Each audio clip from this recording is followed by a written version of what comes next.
Hi, I'm Rick Rumrell of the law firm Rumrell, Costabile, Warrington, and Brock. I'm a board-certified civil trial attorney specializing in dealing with protecting private property rights throughout the United States.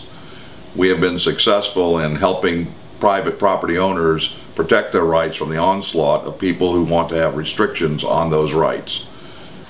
You know, I'm disappointed that the board of Ocean Hammock hasn't stood up to the pressure that happens in a lot of neighborhoods where individuals who are trying to protect their own property rights over others are willing to sacrifice the constitutional right to maintain and own your property.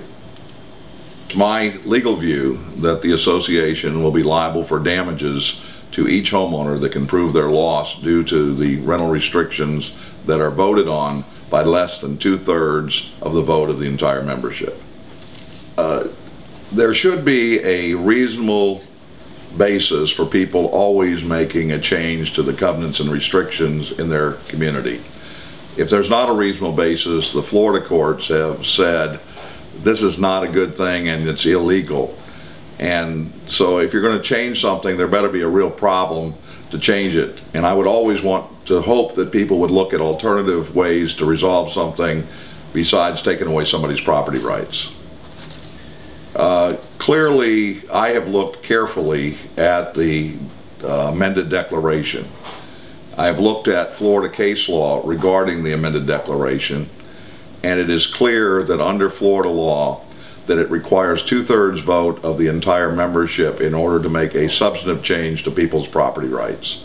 Anything less than that is going to be a taking, subjecting the people who have done so to damages.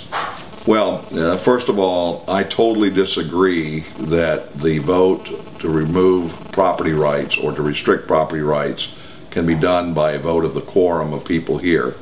The board of Hammock Beach is the one that governs the quorum. It doesn't take a vote of the people.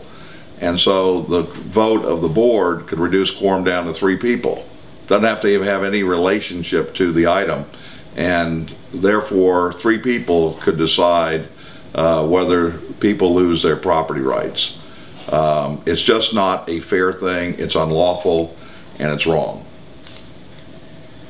Yeah, one of the things that is different about buying a property in a homeowners association like Hammock Beach versus outside of Hammock Beach where you just own the property, what we call fee simple, that is without any restrictions on the property at all. You have certain things that you're giving up when you come into a community like Hammock Beach that you really want. Security, guard gates, things that you might otherwise not get. The parking, the amount of where you can park on a street, the garbage collection period, the color of your house, those kinds of things are important to keeping up property values. But that's why it's so important to understand that when you're changing those declarations, how important it is to people who are living here to not have them changed at a whim of some people who just don't like renters. One of the things about the petition that's wrong and unlawful is that it discriminates between different parts of this community. And when people bought homes here in Ocean Hammock or condominiums in Ocean Hammock, they did so believing that there was going to be a level playing field for everybody. And I think that people who have supported this petition have placed themselves in legal liability. That is, they're going to be subject to damages themselves for signing the petition. We would represent the owners who have lost their right to rent and bring a claim against the people who caused this loss for economic damages. And if it can be proved that it's a 70% loss of what they bought, it's going to be substantial damages to the owners who make up Ocean Hammock. Well, I have found in my legal representation, not only throughout Florida, but throughout the country, dealing with rental restrictions, that rental restrictions do not increase the value of a person's home. It actually reduces the value. The key thing is you should be able to regulate rentals, whether they be for longer than 30 days or less than 30 days, to stop the things that people are annoyed about: parking, garbage, all the things that can be regularly regulated by the board. That's the area they should address, because property values are going to decline if people have empty homes here in Ocean Hammock. Presently, there are approximately 1,076 members here in Ocean Hammock, and under the current 2/3 vote, it would be 717 members would be required to vote affirmatively for this petition in order for it to pass. If the quorum vote is taken instead of the membership vote, the quorum presently at Ocean Hammock is 30% of the members, or approximately 323 members total, that would have the ability to vote. And then of that quorum, 2/3 of that is only 216 members versus the over 700 members that would be required to change the vested property rights. I've been told that there has been an opinion that council has advised that you can lower the quorum, which I agree with, by the way. You can lower the quorum anytime you want to, which I think is why it's wrong to vote on the quorum. But the suggestion was that you lower the quorum from 30% down to 10%, which would mean that there'd be only 108 people that would equal a quorum.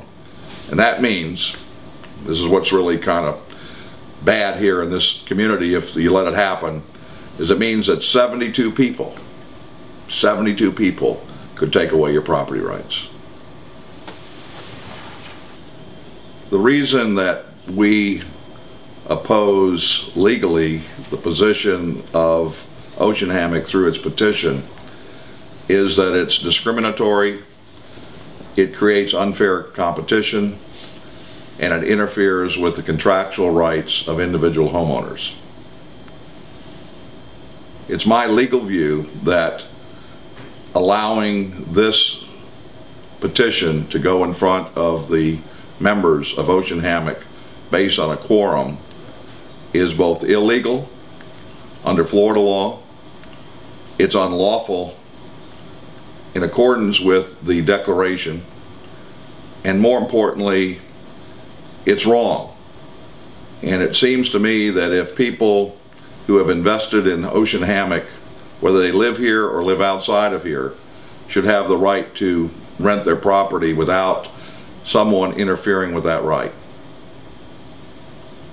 It's clear to me that there's going to be a lot of damages to Ocean Hammock and the association for allowing this to go forward. And I hope that Ocean Hammock and its members understand both the legal costs and expenses as well as the damages.